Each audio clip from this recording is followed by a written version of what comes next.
बिहार के मुख्यमंत्री नीतीश कुमार बिहार के सरकारी स्कूल को कॉन्वेंट स्कूल बनाना चाहते हैं और इसके लिए अपने प्रधान सचिव और बिहार के तेज तर्रार आईएएस अधिकारी डॉक्टर एस सिद्धार्थ को लगाया है। एस सिद्धार्थ को उस समय लाया गया जब नीतीश के एक करीबी के पाठक को विवाद होने के बाद शिक्षा विभाग से हटाया गया। उसके बाद में एसीएस डॉक्टर एस सिद्धार्थ को लाया गया। डॉक्टर एस सिद्धार्थ अब शिद्दत से उस विभाग में काम कर रहे हैं और बिना कोई हंगामा के ऐसे ऐसे फरमान जारी कर रहे हैं जिसके कारण कोई बोल तो नहीं रहा है शिक्षा विभाग में, लेकिन त्रस्त शब है। कई प्रयोग करने वाले हैं डॉक्टर एस सिद्धार्थ, जिससे कि बिहार के स्कूलों में काफ़ी बदलाव होगा। कई लोग प्रभावित होंगे, बच्चे भी प्रभावित होंगे, अभिभावक भी प्रभावित होंगे और सबसे ज़्यादा तो शिक्षक प्रभावित होंगे। वैसे शिक्षक बहुत परेशान हैं, लेकिन आगे उनके लाइफ में क्या होने वाला है, खुशहाली आने वाली है या और ज़्यादा परेशान होने वाले हैं, ये खबर विस्तार से आज हमको आपको बताने वाले हैं। जी नमस्कार, मैं हूं विपुल कुमार और आप देख रहे हैं सूर्य बिहार डिजिटल न्यूज़। अब हम बिहार के तमाम शिक्षक साथियों से, अभिभावकों से और आम दर्शकों से विनम्र अपील कर रहे हैं।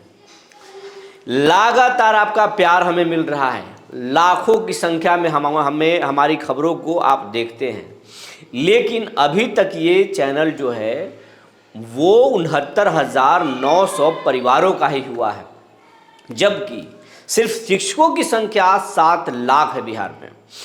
और आप चाहें तो किसी भी चैनल को लाखों में पहुंचा सकते हैं। और बिहार की आबादी तो 13 करोड़ है और हर व्यक्ति के लिए हम लगातार पिछले 1 साल से आवाज़ उठा रहे हैं। इसके बदले में हम आपसे कोई मदद नहीं मांगते, आर्थिक मदद नहीं मांगते, जबकि कई चैनल के लोग मांगते हैं और नहीं तो फिर सरकारी विज्ञापन के हिसाब से चलते हैं। लेकिन हम फ्री जर्नलिज्म कर रहे हैं इस पूरे सोसाइटी के लिए और आपके लिए।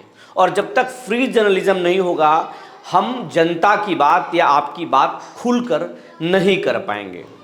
इसीलिए हमारा अपील है आपसे कि आप अब तक अगर हमारे चैनल पर नहीं जुड़े हैं तो तत्काल हमारे चैनल को YouTube पर सब्सक्राइब कर लें, बेल आइकन को दबा लें। आपके एक छोटे से सहयोग से इस चैनल को बड़ा होने में मदद मिलेगा और इस चैनल को बड़ा होने का मतलब है आपका ताकत बड़ा होना, समाज में बेहतरी आना, समाज की हर बात को बेबाकी उसे उठाना। और दूसरी बात कि आपके एक छोटे से सहयोग से इस संस्थान को मदद मिलेगा, जो गूगल के माध्यम से जो हमें सहायता मिलता है उससे ये चैनल बड़ा होगा। अभी हमारा 5 लोगों की टीम है, लेकिन हम आपके बदौलत ही 50 लोगों की टीम खड़ा करना चाहते हैं, 50 लोगों को रोजगार देना चाहते हैं। अब हम मुद्दे पर आ रहे हैं। बिहार के जो शिक्षा विभाग के एसीएस है डॉक्टर एस सिद्धार्थ, उन्होंने हाल में ही हमारे टीम से भी और कई चैनल के लोगों से भी, कई पत्रकारों से भी उन्होंने कहा कि बिहार के स्कूलों में लगातार वो जो बदलाव कर रहे हैं वो बदलाव इसलिए कर रहे हैं कि वो कॉन्वेंट स्कूल के तर्ज पर बिहार के स्कूलों को चलाना चाहते हैं। और बिहार के बच्चों में काफ़ी मेधा है और वो मेधा को वो जो है वो निखारना चाहते हैं और एक ऐसा शिक्षा मॉडल खड़ा करना चाहते हैं बिहार में जिसका पूरे देश में नाम हो। अब तक आप तमिलनाडु मॉडल, गोवा मॉडल, केरला और दिल्ली मॉडल सुने होंगे, लेकिन हम एक ऐसा बिहार का मॉडल तैयार करना चाहते हैं जो देश में नज़ीर बने और हर कोई बिहार मॉडल की चर्चा करे। और इसके लिए ही उन्होंने काफ़ी छुट्टियां काट दी, एक से बढ़कर एक फरमान जारी कर दिए। शिक्षकों को वो तबादला नीति लाए और शिक्षकों को ट्रांसफ़र करने वाले हैं। और जो तबादला नीति लेकर आए हैं उसमें 10 अनुमंडलों का ऑप्शन दिया है, यानी आधा बिहार में जाएंगे शिक्षक। अब जिला में कोई रह जाए ये उसकी किस्मत पर है, नहीं तो अधिकांश शिक्षक जिला छोड़ देंगे, अपने घर और परिवार को छोड़ देंगे। अगर उनको अब उस शिक्षक तबादला नियमावली के अनुसार उनको घर से 200 किलोमीटर, 150 किलोमीटर रहना ही पड़ेगा दूर, तो ये आम शिक्षकों को प्रभावित करेगा और शिक्षक परेशान होंगे, मानसिक तौर पर परेशान होंगे। इस पर एक बार एसीएस को ज़रूर विचार करना चाहिए। तबादला नीति शिक्षकों को के हित में लाया गया है तो फिर शिक्षकों के हित के बारे में सोचना चाहिए। दूसरी बात, वो स्कूलों में छुट्टी काटे हैं और छुट्टी काट दिए हैं कि ताकि बच्चे अभ्यस्त रहें स्कूल आने के लिए, और बच्चे ना भी आएँ तो शिक्षकों की हैबिट में काम चोरी ना आए, ये उनका सोचना है।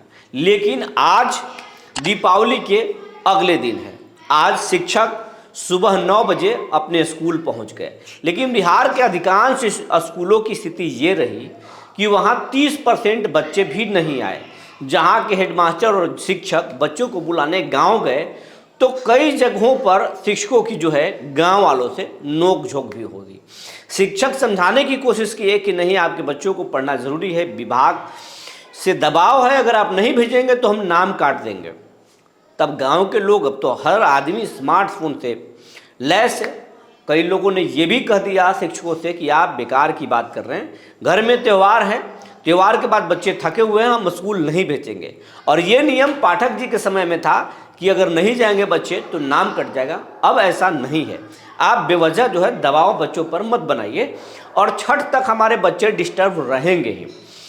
शिक्षक नाराज होकर के स्कूल आ गए और आज बिना बच्चों को के शिक्षक स्कूल में 9 बजे से 4:30 बजे तक ड्यूटी बजाते रहे, खुद में बात करते रहे, परेशान रहे, फैमिली वालों से बात करते रहे, लेकिन बच्चे नहीं दिखे, बच्चे बहुत कम दिखे। लेकिन अब सरकार को ये आंकड़ा सही नहीं मिल रहा है। कारण ये है कि हेडमास्टर को अपनी नौकरी प्यारा है। दूसरी बात, एमडीएम बड़ा पेच है, तो इसके लिए जो है हेडमास्टर, स्कूल के अधिकांश स्कूल के हेडमास्टर जो है एक फर्जी आंकड़ा, ये बात हेडमास्टर को परेशान बने खराब लग सकता है, हमें कुछ बोल सकते हैं, लेकिन ये सच्चाई है, पूरी सच्चाई है। बिहार के तमाम स्कूलों में जो शिक्षक तैनात हैं वो इस बात से एग्री होंगे, क्योंकि हमारी जानकारी भी शिक्षकों से ही हुई है। शिक्षकों ने कहा कि स्कूलों में छात्र नहीं आए, लेकिन छात्र संख्या हो सकता है कि जाए, कि बच्चे 70% 60% उपस्थित हों, और यही फर्जी आंकड़ा एसीएस को ताकत दे रहा है, और एसीएस एक के बाद एक नए फरमान जारी कर रहे हैं।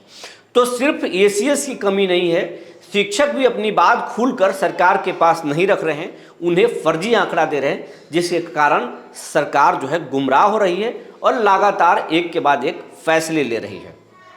सरकार को भी चाहिए कि शिक्षकों से बात करने के लिए एक पोर्टल डेवलप करे या कोई वेबसाइट डेवलप करे, जिस पर लोग सुझाव दें, अपनी शिकायत दर्ज करें, अपनी परेशानी दर्ज करें, और उस पर सरकार जो है रिव्यू करे, उसके बाद एक्शन ले। लेकिन ऐसा कुछ है नहीं, सिर्फ ई शिक्षा कोर्स है जिस पर आप हाजिरी बना सकते हैं, छुट्टी के लिए आवेदन कर सकते हैं, ये तमाम चीज़ें हैं, लेकिन शिकायत का और कोई सुझाव का कोई ऐसा वेबसाइट या कोई पोर्टल नहीं है जिस पर अपनी बात दर्ज कर सकें। जबकि अलग अलग प्राइवेट कंपनियों में ऐसा है, और अगर आप कोई शिकायत करते हैं तो फिर एचआर की टीम जो होती है वो बात करती है, वो अपने कर्मचारी के डिप्रेशन को कम करती है, और उसके बाद में मैनेजमेंट लेवल तक इस बात को पहुंचाया जाता है, और मैनेजमेंट उस बात पर एग्री होता है, तो फिर नियमों में कई सुधार और ढील दिए जाते हैं। लेकिन यहाँ पर कुछ नहीं है, शिक्षकों पर लगातार एक के बाद एक फरमान जारी किए जा रहे हैं,